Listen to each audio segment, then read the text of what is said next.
Well, hi everyone. Back with another long play game. Now, before we get into the opening, I'll just let you know that I'm doing a stream tonight. So there's the information about that. Of course, it's going to start 9 p.m. British summer time, so that's my time in England. 1 o'clock PDT and 4 o'clock Eastern time. And you can watch it for free at the web address there. Now, I'm going to be looking at some of the best games from Reykjavik, and also I thought I'd play against some of you guys at a longer time limit, because I know a lot of you people have been eager to do this. So if you're kind and good in the Twitch chat, I'll take on some of you guys and play against you at the longer time limits, like this video where I explain my ideas, and then I'll put the video up later onto my YouTube channel. So yeah, come and join the fun later on. It'll be like a live show of this.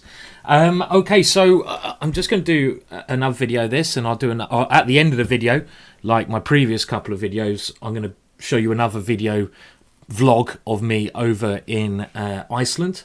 Had an amazing time there, so that's going to be pretty cool. Now, I'm playing the London system, and my DVD is now out on this setup.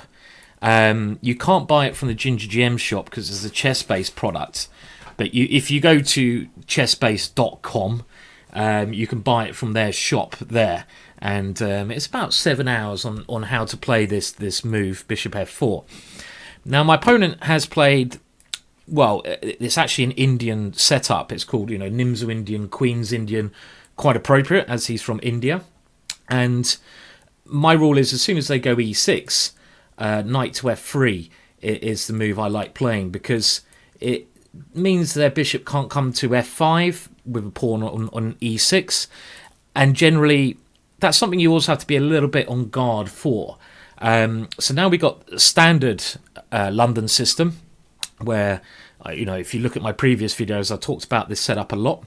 I'm going to go for my triangle set up in the center, and the one advantage white tries to claim in this kind of position is that I had the better bishop. So my bishop here is outside of my triangle of pawns, so it's developed on the other side of that pawns, whilst my opponent's bishop, my counterpart should I say to this one really, is trapped in behind the pawns. So this is where I try to claim some kind of advantage. Now, okay, I'm gonna get my triangle here, and I want to develop my knight to d2, my bishop to d3 as normal. If my opponent plays queen to b6, I'm going to go queen b3, and it's important that he's gone e6 in these lines, because one line after queen b6, queen b3, c4 is that I then drop my queen back to c2. And with my queen on c2, I don't want to get hit by a bishop f5 move, if you can picture this occurring, because then if my queen took his bishop, in some lines, his queen could take on b2. It's very delicate sort of, move order, like, very small little things that you have to watch out for. But generally, what I want to do here is just finish my development, which I'm going to do now. So I'm going to develop my knight first. I generally develop my knights before my bishops, and also this does now give me an option of rook b1, controls the e4 square, and we have this typical standoff now, and the way you meet this standoff is not by exchanging bishops, this is not the correct way, but by just retreating the bishop to g3. And the point of this is, you're trying to tempt black into taking the bishop on g3, and then you can take with Harry, get Harry in there, and you can open up the h-file down towards your opponent's king. So this is the main line. The main line, I cover this in great detail in my DVD, and now I develop my last piece to d3. And this is one of the starting points. Well, this is basically one of the main positions in the London system currently, and this is the position you really need to know a lot about. So I'm quite happy we've actually got this on the board, because I can discuss my DVD in some more detail. Okay, again, b6 is one of the main options here. Now, there are two lines I give in my DVD now. I either give e4 and queen e2. Now, it depends on what kind of style you like. e4 is trying to take advantage of my opponent weakening his light squares with his last move b6. Because if I go e4 and he captures everything, then it can be quite dangerous with a bishop on this square. Now, in the past, I played queen e2, which is kind of a Magnus Carlsen idea. I think I'm going to try e4 now, which is a perfectly playable and good idea. And the point really is just to play e5 if you can. Obviously, that's going to win material. So if my opponent takes on d4, I play e5, and that's going to fork and win.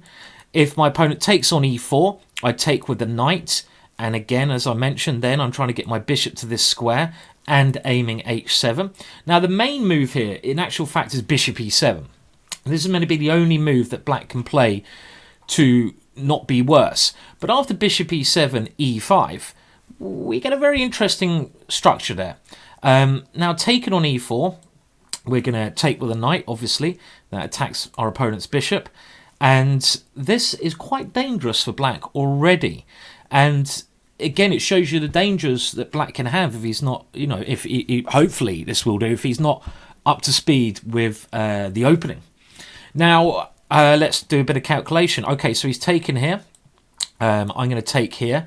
So I'm releasing my bishop on these two diagonals, of course. And now I have some decisions to make. So what do we do here? How do we try to prove a small advantage in this position? Well, taking on c5 looks quite natural here. I could also, let's just calculate bishop takes bishop, queen takes, bishop takes h7 check very quickly. The Greek gift. King takes h7, knight g5 check. And if king back to g8, queen to h5, threatening checkmate. Does that guarantee me at least a draw? Okay, I've got to calculate this. I mean, I know more the ideas of openings rather than the actual theory, so it takes me a little bit of time to catch up. So bishop takes bishop, queen takes, then bishop takes, king takes, knight check. What if he moves his king to h6, though? Do I really have enough pieces attacking him there? I don't believe it. It might still be a bit dangerous, but I don't believe it because I've given up both of my bishops to get that. No, I don't think that really quite works in this position. Now, if I go simple with pawn takes pawn here, he will have to go bishop takes pawn, and that may well lead to a small edge, even some ending. Or I could even go queen to c2 there. It's quite interesting. Pawn takes pawn, bishop takes. I also have b4. So what's the move? What's the correct move here? Okay, I'm just going to see what else I've got here. I should have really remembered my analysis here, but I can't remember it at the moment. So I've also got bishop takes bishop, knight here. Lots of options here, but there's probably only one way for me to gain an advantage. I mean, I might just swap down into an ending. This seems quite tempting to swap down into an ending. Now, do I even take the bishop first? Takes pawn, queen takes there. Is that going to give me any advantage? I've got queen d7 there. Interesting idea, that one. Queen d7 at the end. And then he has to probably go rook b1, rook b8. And do I have anything there? Well, I can maybe go rook d1, but I don't really believe it. Okay. So I think pawn takes pawn looks like the most logical to me at the moment. To go for this safe position, which should be a small edge to me. Pawn takes pawn, bishop takes. What about queen a4 there? Really pressurizing this one. I'm going to go for this. Obviously, it's not a long play game, so I can't differ too much. And a little bit of advice there. You know, in a long play game, I would have spent a lot longer on that decision. I know I cover this in the DVD. My memory is again, it shows you that even if you haven't got a very good memory, I don't always. You can just go for normal moves to try to get a good edge. Now here, I was thinking I could, go for the ending and then try to gain some space with b4. I think that should be a small edge to me. I mean, the other thing I wanted to try is queen a4 to try and, really put pressure here and get a rook to d1.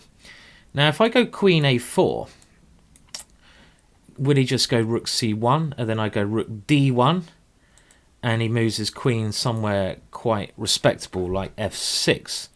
Should be okay for him. Okay, so what other options do we have here? Simply castles can't be a terrible move. So we just go for the simple option, because he still has this problem with the... Yeah, let's keep it simple. Let's not dive into a decision quite yet.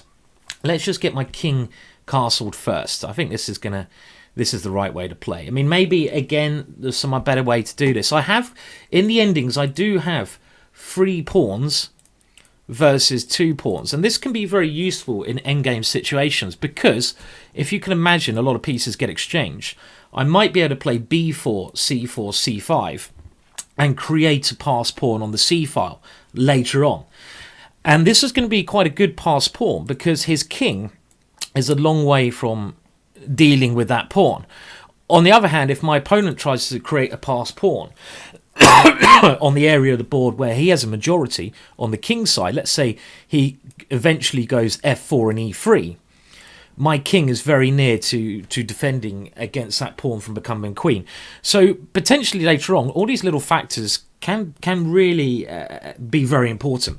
Okay, so my opponent has now played a safety first move. And here I'm really thinking now of such ideas as knight e5. Now, the reason knight e5 could have been a good move in the last position, but for some reason, excuse me, a bit of a cold, I had some doubts about it because my king was in the middle. But now that my king is castled, some plan with knight e5, trying to gain the bishop pair. Bishop pair should give me a nice advantage, looks good. And again, this is a very simple way to play. Let's go for knight e5. Knight takes knight, I will take on b7. And this seems like I'm just going for a small edge in this game. Sometimes the London system will give you great attacks. Other times you just have to go for a small but simple advantage. And the great thing about these positions is black will never be better. You're kind of, if you're going to play decent chess from this moment on, you're playing for 2 results. You're playing for a win, or if your opponent can draw, which is a nice situation to be in. You should never lose this kind of position. I really hope I don't now. I haven't had to use the cheat alarm yet either, have I? I mean, this guy, I just want to put it on. Just because I love the cheat alarm, but I don't think my opponent is cheating. Okay, so he's played to defend, and now I was thinking knight d7, but knight d7 I've just realised runs into rook d8. I could... What else can I play here? Well, I've got some ideas of queen d7. I've got queen f3. Queen f3 allows him to take here when I have to take back because he's threatening my queen. Bishop takes. Then he takes here and I take with my queen. Still think that is a slight edge for me, to be fair. Now, knight d7, rook here. Have I got any really weird stuff? A knight f6 check, swapping to an attack. Pawn takes, queen g4 check. Whoa, that's weird. King f8 though. King f8, and his king is coming to e7. I don't believe it. Now, if I go b4 first, bishop here. No, I don't. Okay, so that's quite interesting, but a little bit too crazy, I feel. Now, I should have a very good position here, I feel. Well, I mean, not very good, but definitely an advantage. Now, should my queen be coming over to the king side? Queen g4, and if he takes, I got bishop takes. Threatening checkmate, but queen g4, f5 is key, forking my 2 pieces. And then I don't see how I continue there. I can go queen g6, but no, it's not working. So queen g4, f5.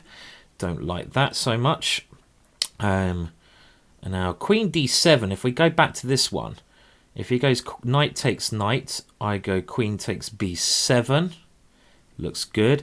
Queen d7, if he goes rook d8, well, I take on f7.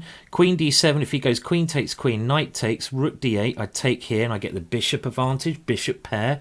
Very nice advantage. Queen d7 looks like the safest option at the moment. Just going for a nice ending, keeping the pressure up. So this is my backup plan. And often in chess, if you see a decent move, and you think, okay, that's good, but maybe you can smell something else in the air. And I kind of think there's some other options here. I'm not going to dive into playing this one. This is a backup plan. So I've got this up my sleeve. I'm just going to see if there's another better idea here, something a bit more aggressive. Now, knight d7, rook d8 looks terrible for me, but do I have any tactics there? Like I said, I wanted to go knight f6 check there.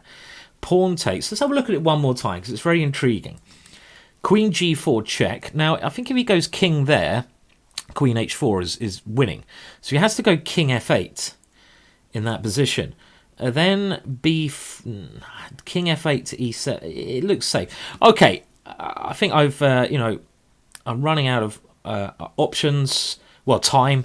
I don't want to spend too much time. This looks like a good move.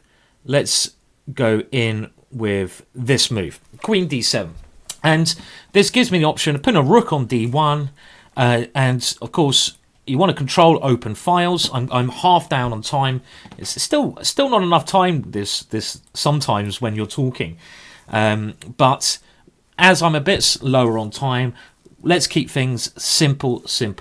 And, as I've said many times before, I'm a very tactical player. But if you've got a simple way of getting an advantage, in a real game situation, I'd normally always take it over a necessary complicated way. Because simple is more risk-free. I mean, you're doing a higher probability of getting better points. So this is a simple way to play. And my idea is, if he takes, my knight will come in, I will get the bishop pair, I'll keep the pin on this, and I like the look of that with my very strong piece here. Should be a nice, safe advantage there in that ending. So that's the kind of idea which I'm going for. I'm also want to stop rook d8 because I'm hitting f7. If my opponent doesn't... Well, I'm threatening to win a piece here. Bishop takes f6. If my opponent takes on e5, I'm going to go queen takes b7. I get my piece back. Very good. So I think he's kind of forced to go queen takes d7 when we enter into a simple ending where I'm going to have an advantage. I'll explain why in a second. You'll see that I have the advantage of two bishops and I have a weak pawn on c5. These are the advantages I'm relying on in the ensuring ending. Now, when you're... I mean, one thing that happens a lot in chess is people assume that certain players can only play in one way, strong players. Like, I'm a Grandmaster. I prefer playing aggressive chess. People assume that means I can only play attacking chess and my endings and positional plays are not very good. It's a complete baloney. I prefer playing attacking chess. It's probably my strength, but I've had to be okay at endings and other areas of the game to be a GM. All GMs are good at every area of the game. So, when people say, "Oh, this person can only attack," etc., that's not true. To be a good chess player, you have to be good at every area of the game. Okay, now an interesting move. He's gone knight here. Not something I considered too much. Now, if I go bishop takes, he can't go queen takes because of b4. So bishop takes, he will have to go knight takes. And that seems to surely improve my position there. Maybe I'll just go rook d1. And again, I've got a good ending. I'm just going to keep it simple. I'm not even going to look at other options. I don't think there's need to because my bishop's on pre. Let's just keep it simple. Again, I don't need to look at other options. I forced his knight to quite a bad square on b7. Where's it going on b7? b4 is always going to control that knight. So I've made one of his pieces bad. Okay, this move, I thought b4 was just going to be winning a piece. Before I play it, just want to double check I have not missed something. There's no threats. No, my opponent, I believe, has just cracked it. b4 looks very strong to me. Okay, what have I missed? Anything? Nope. And okay, I mean this is I think a typical game against a lower rated player. No offense to my opponent, but I've kept the pressure up. I've played very simple moves. I haven't done anything particularly amazing or special. My opponent's felt the pressure and he's cracked a little bit, and it looks to me like he's now lost a piece. But like I was saying, wait, if you want to become an all-round chess player, yes, you can concentrate on attacking chess, but you have to know some endings. You have to be willing to sometimes play positions you might not want to play. You might have to play more boring positions. You might have to go into endings. And what you should really do in these cases is really try harder than you would do in any other situation to do the business. Because if you're going to win endings, in future, your opponents might not want to go into endings with you, so you're going to force them into more tactical games. Okay, now my opponent's playing on here, but the rest of the game, we can really doesn't deserve too much comment. I think it's a piece. It's a whole piece, and that's normally good enough to win a game of chess, I feel. Okay, I'm just going to stop anything happening to my back rank, so I'm going to create my king a square. Probably one of the only things that can happen to my position is get back ranked.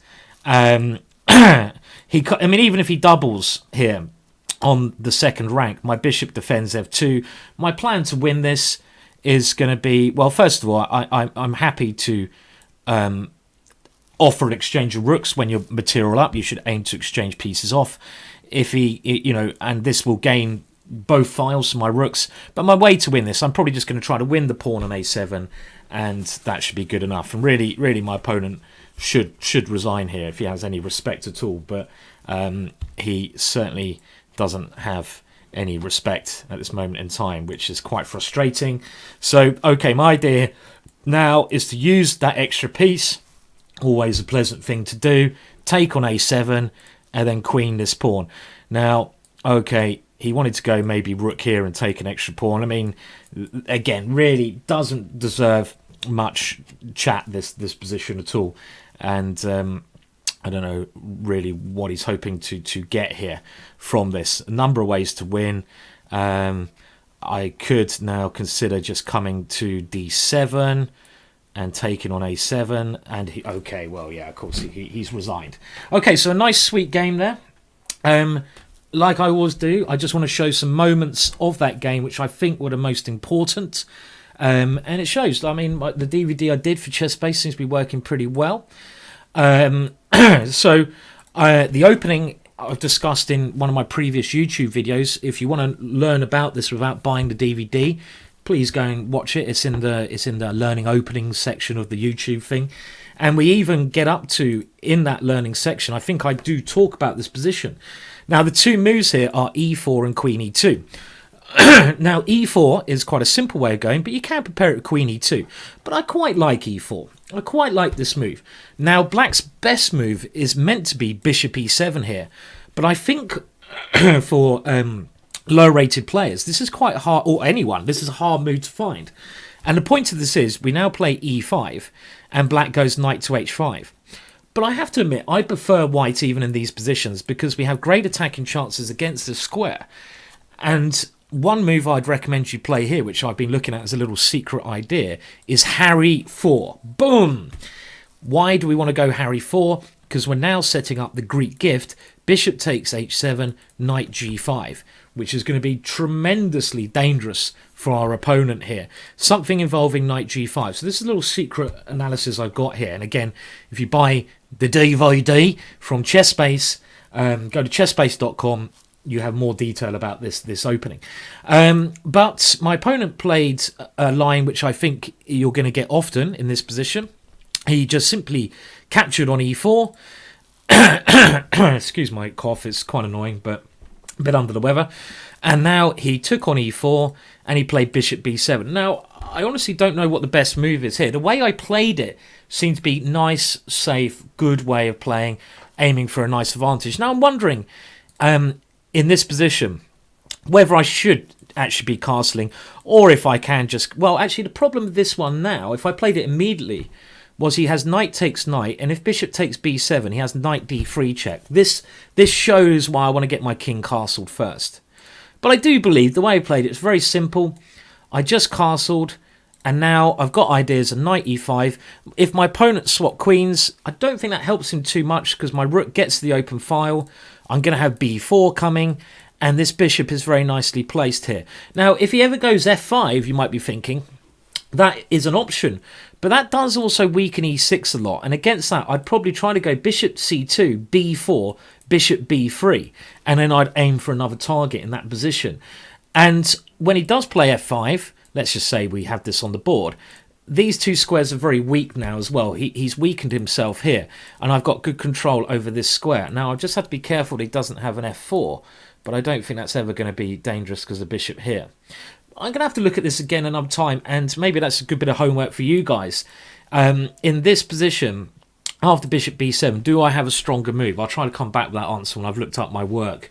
But okay, in this game, I kept things very simple. We took on c5, and I just castled. And now, after he plays one slightly inaccurate move, he gets himself in a lot of trouble here. Because now, if he ever takes this, I'm going to gain the 2 bishops.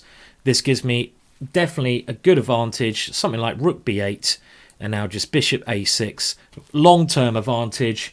It'd be another game to demonstrate how to do this, but my bishop is very strong. It can always come back. He has pawns on both sides of the boards. That means bishops are good. If there's pawns on only one area of the board, the knight is better, because the knight controls one area better, but the knight can't control both areas better because it's a short-range piece, not a long-range piece. And, well, in the game, he got more and more in trouble. Queen d7, very simple move. And, well, after what happened, he had to take the knight, but he's got a very difficult position now, because here I have a number of options, maybe b4 immediately, but even if I play something simple like rook d1 here, he is in serious trouble, because all his pieces are so passive. I mean, if he exchanged queens, I can go rook takes, and again, this demonstrates just how bad his knight on here is. I'm getting domination of the open line. I've got b4 coming, very nice positional advantage in that line. And the other thing he could have tried, I mean, in the game, it's not worth analysing. He loses a piece. Certainly, we don't have to use the cheat button in this one. The only other thing we could analyse, which I wanted to say, if he took the queens off, the ending I was aiming for was this kind of position, when I was just going to play rook d1. And again here, I've got the 2 bishops. This bishop very nicely pinning. I've got a chance to attack this pawn later on, because it's an isolated pawn. It can't be defended with the moves b6 or d6, so we call this an isolated pawn, a little lone pawn. I've got my bishop coming into d6 to attack that pawn. I think at top level, you know, this is going to be winning for white in 95% of cases, this kind of position. Maybe black can hold if you're Magnus Carlsen, but only if you're Magnus. Okay, well, I'm going to show you another video from my trip to Iceland in a second, but just to remind you one more time, I am streaming tonight, so do please come and join that stream later on tonight. And I'm now, just before I go, going to leave you with another vlog from Iceland. This one was one of the most amazing places I went to. It was the top of a mountain in the middle of nowhere, where I found out that the second founder of Iceland actually emigrated too. He came with a bunch of Irish guys, and this mountain's unbelievable because it's actually kind of out to sea, but it's set on black sand. It's like something from a movie. It's where Star Wars has been filmed there. You know, loads of films have been filmed at this location just because it's amazing scenery. And there was no one there at all. Again, very funny story from the night before there. It's supposed to be haunted, which I'll try to tell you in another video.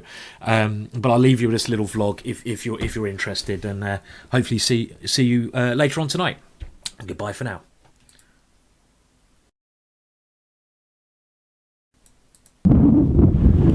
Hello, here I am on top of a mountain. Sorry about the windswept hair and the sweat. It took me about an hour and a half to walk up here. Basically in the middle of nowhere. It's absolutely beautiful. Probably the most beautiful place well, one of the most beautiful places I've been to. So again, let me show you the view that I've got here, because it's pretty stunning, and I can tell you about where I am as well. Apparently this is a haunted mountain, which is great because I slept down at the bottom of it. And if we look around, well, you can see this is the mound for the top of the mountain. I'll just give you the normal 360 view going around. I'll show you these signs in a minute. Absolutely beautiful, as you can see. Let me just walk up here actually, because you've got to see this. I feel like an Icelandic travel agent now. Come to Iceland. How beautiful is Iceland? I'm not getting paid by them to do this, but it's absolutely gorgeous. And well, basically where I am, if you look down here at the gravestones, I'm on a grave, and it's the grave of the second ever founder of Iceland. And apparently he came up here with some Irish guys, probably some relatives of mine, and he was the second ever person to, well, found Iceland. And yeah, in the end the Irish guys killed him, So he still haunts this mountain at the moment. Right, I'll just show you a little bit more, and then that's me done for now. So again, I'll show you the name of the place. It's well worth seeing. God, I really should get a job for Icelandic travel agents. I never use the camera, so I'm sorry if it's a bit shaky. That's understandable, surely. But here you go, and you can see here that you got the little plaque, if you can read that. And he was killed in 1875 AD. You got stairs going up to his little grave, and of course you got his gravestone there. But what a fantastic view. And I'm now about to walk down, and apparently there's some caves on the way down. Sounds pretty cool to me. So it should be fun, having a great time here. It's me working for the Icelandic travel. No, I'm not, but come to Iceland. It's bloody excellent. You'll love it. Would I say better than working Fiona being here? Nah, but it's still pretty damn good. Okay, I'll speak to you soon. Bye.